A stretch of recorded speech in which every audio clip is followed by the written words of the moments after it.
There are stories in the music world that feel like they were written by fate itself: love, fame, betrayal, and silence.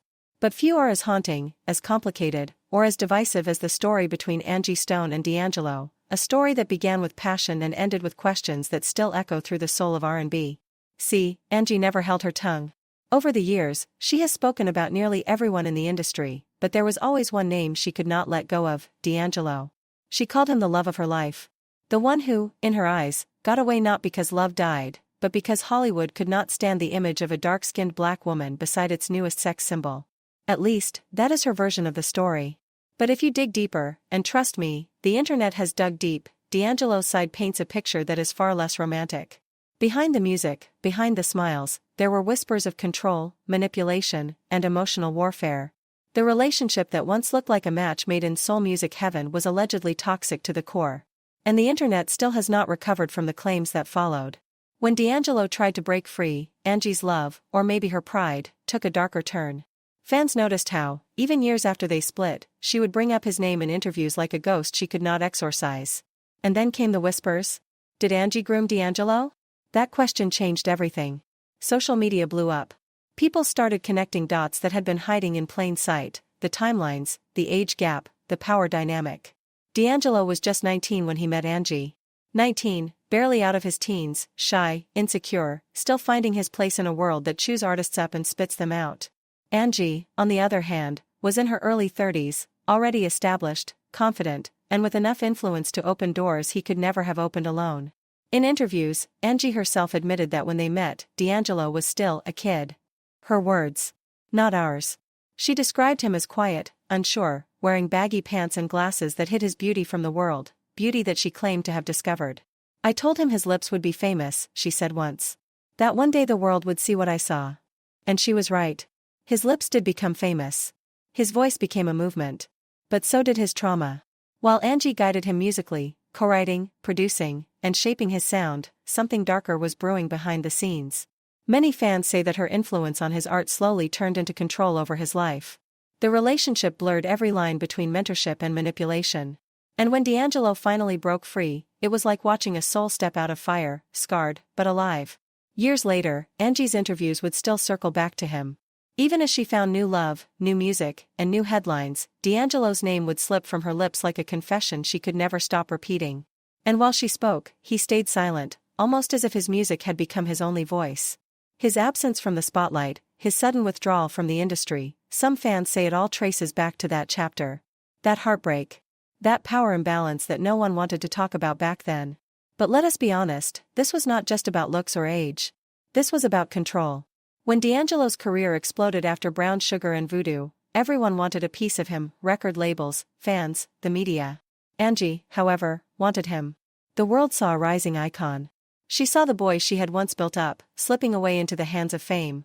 And when people began whispering about their age difference, calling her too old, too plain, not his type, the rage that came with that judgment did not stay in interviews. It seeped into their private life. Some even say that her anger turned inward, that every criticism she faced as a woman loving a younger man became another reason to cling tighter. But the tighter she held, the further he drifted. Then came the collapse, not just of their relationship, but of D'Angelo himself. The man who once sang with fire disappeared into silence, drowning in the aftermath of love, fame, and the music industry's darkness. Fans begged for his return. But maybe, the damage had already been done. Even now, whenever Angie speaks about him, it is with a strange blend of pride and pain, like a woman haunted by a ghost she helped create. And in those moments, we see it clearly: the line between love and control, passion and possession, fame and destruction, blurred beyond recognition. So, was it love? Or was it power? Was Angie Stone the muse who made D'Angelo a legend, or the force that drove him away from the stage forever? Social media is still divided. Some call her a genius who gave the world one of its greatest soul voices. Others say she was an older artist who took advantage of a boy too young to understand the game. Whatever the truth may be, one thing is certain: behind every timeless song lies a story no one wants to tell. And in this one, silence says more than words ever could. When D'Angelo finally broke free, it was not the end of their story, it was the beginning of war. Because Angie did not just let him walk away. No, she sued him. Yes. The same woman who once called him the love of her life dragged him into court, demanding that he return every dollar she claimed to have invested in his career.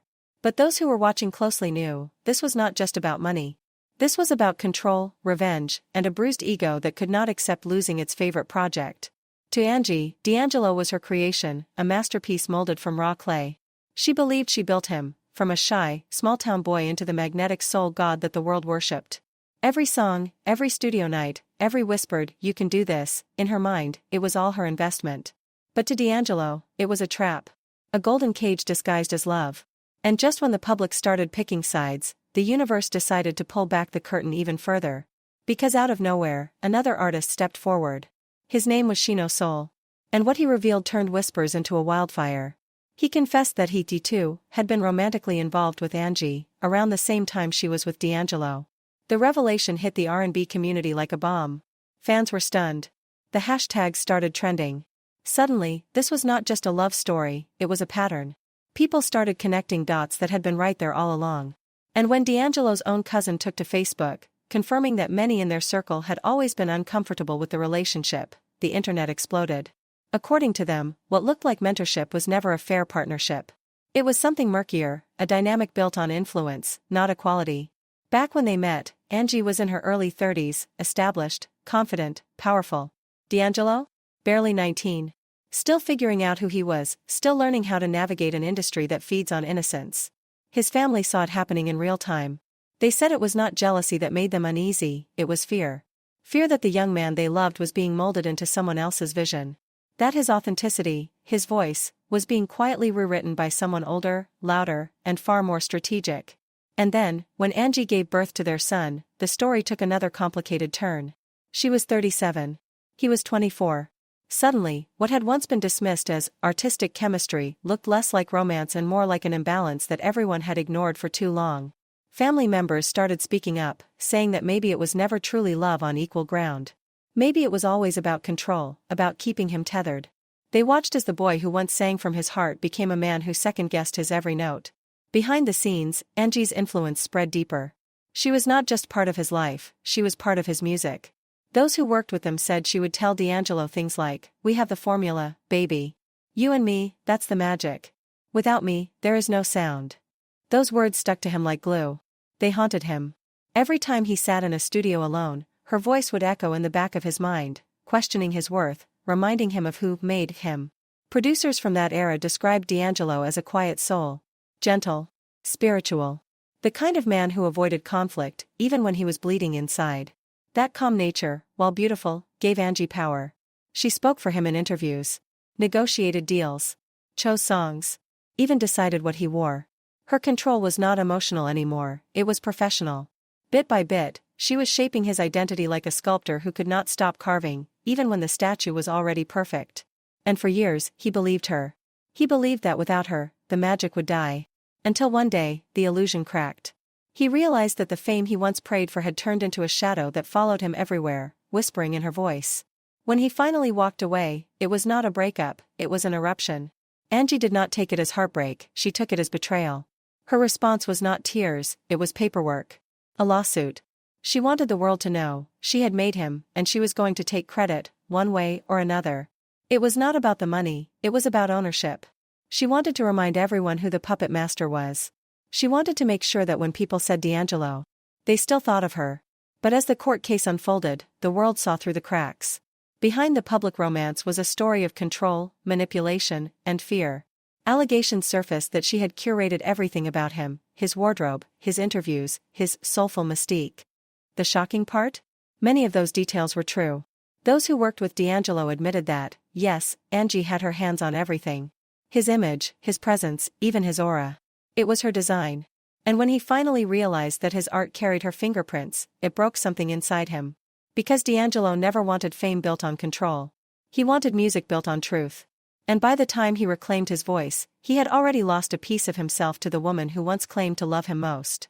Behind the cameras, behind the applause, D'Angelo was falling apart. The pressure of fame. The trauma of love that had turned into manipulation. The constant scrutiny of an industry that devours its own. It was all too much. Friends later said he stopped trusting anyone. That he would spend endless nights locked inside the studio, chasing ghosts, trying to find the voice he had lost somewhere between love and control. Music had once been his sanctuary, but now, every note reminded him of her. Every lyric felt like reopening a wound that never healed. Meanwhile, Angie kept the narrative alive, but on her terms.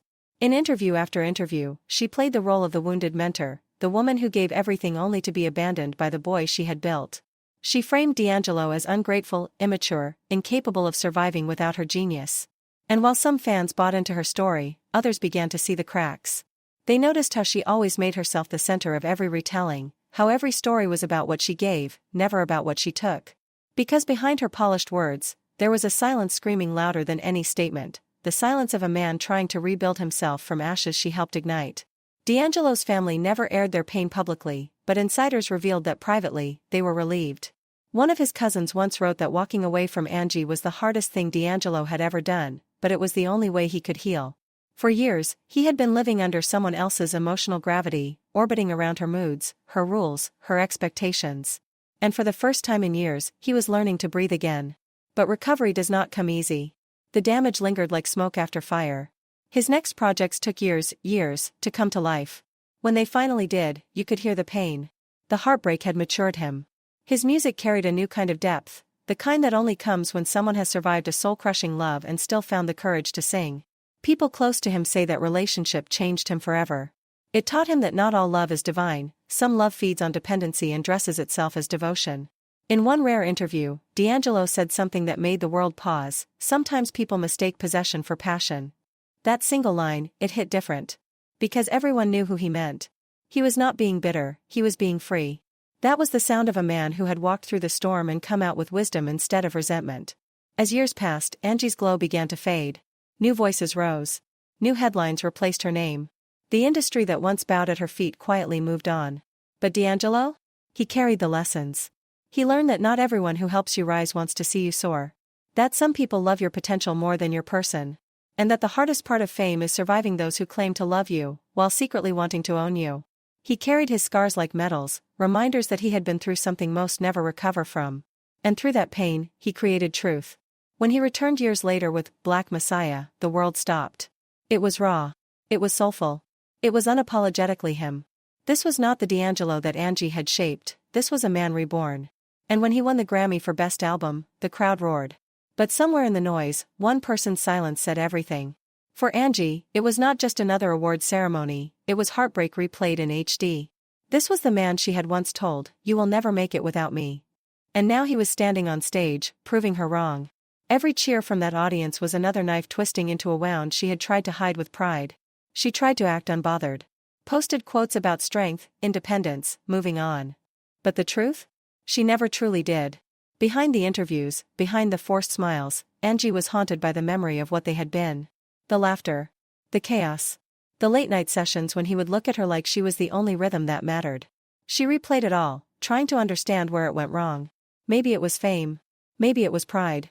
Or maybe, deep down, she knew, he had to find himself, and she was no longer part of that journey. And so, D'Angelo closed the chapter quietly.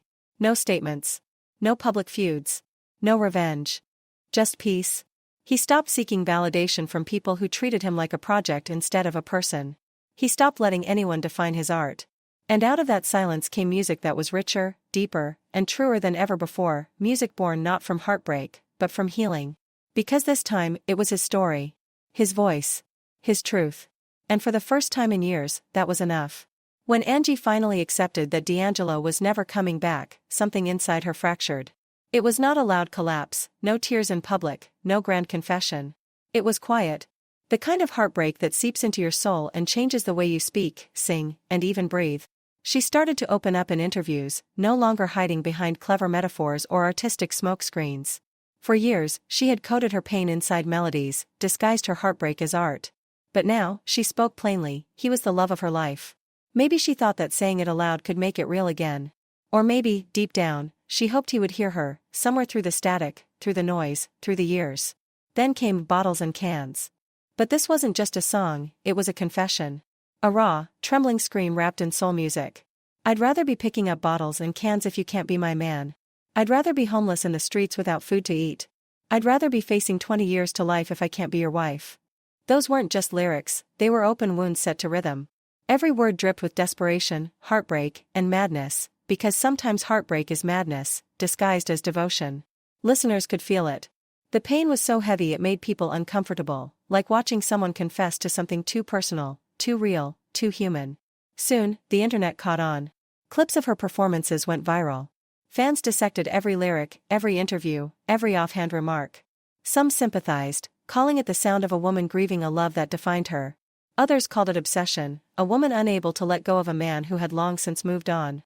But Angie didn't care. She wasn't performing for the world anymore. She was performing for him. Every word, every melody was a message in a bottle thrown into the ocean, hoping somehow D'Angelo would hear it.